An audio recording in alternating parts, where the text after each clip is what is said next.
Hey there, hope you're having a fantastic day. I was asked the other day about imposter syndrome. And one of the things I realized is hey, hang on, time out.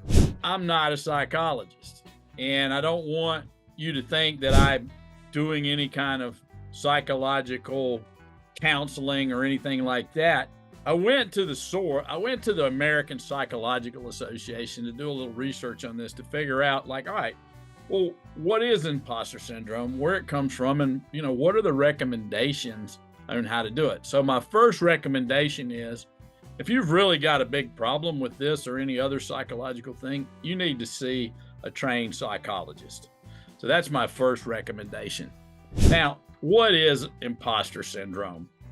Imposter syndrome it generally affects high performers. So if you've got it, you're probably a high performer. It is basically when you believe that what you achieved or what you've done is not enough.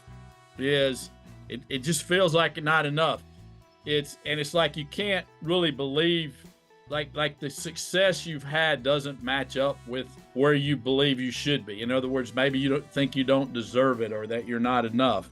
It sort of comes back, and I see it a lot in business owners where they think that everyone else has it figured out. Let me just tell you something. I'm going to get this straight right now. They don't. If they're growing and they're moving into new areas, they've never done it before. They have never been themselves doing the things they're doing at the place they are. No one's ever done it before, and you're the same.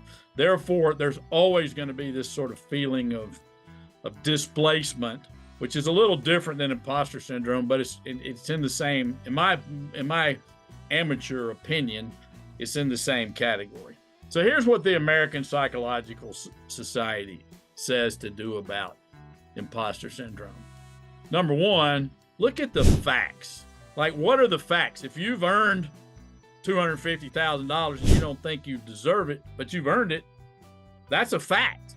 The feeling doesn't match the fact. And I don't want to, your feelings are valid. I don't want to talk about that, but that's a fact. Look at the facts. Like, what are the facts telling you? I often ask my clients when they say, well, I'm doing this, really badly or something, I say, was that a fact or a feeling? Let's get the facts. Number two, they recommend sharing your feelings. If you're having these feelings, share them.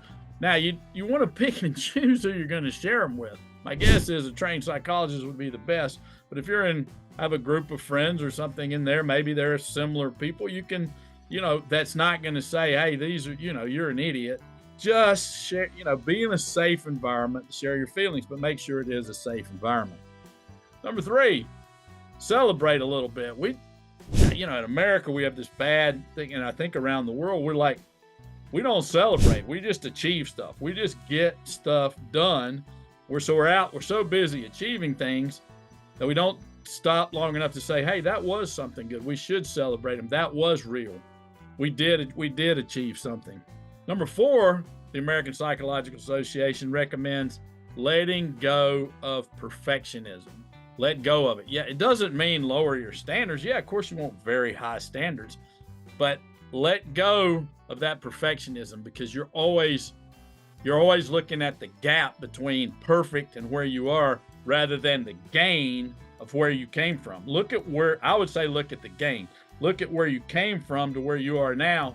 Celebrate that success and then continue to work towards being better. But let go of that perfectionism. Cultivate self-compassion. And I think you're going to need a trained psychologist for this. I have no idea, but you need to take care of yourself. You need to give yourself a break. Give yourself some grace. Once again, you're looking at the gap, not the gain. Okay? Cultivate some self-compassion. Give yourself some grace. Cut yourself a break. You're doing okay. You're achieving great things. Don't be so hard on yourself. In a safe group, the sixth thing they recommend is to share your failures. We all have failures. If we're achieving great things, we're going to failure. Now, failures may feel worse if you're in that imposter syndrome because you've had all this successful, but it's okay to fail. In fact, I think failure is a requisite for success. I don't think there's any way you can be epic without a ton of failures. You got to, one of the things in my book that I wrote was to have epic success, you have to have epic failures.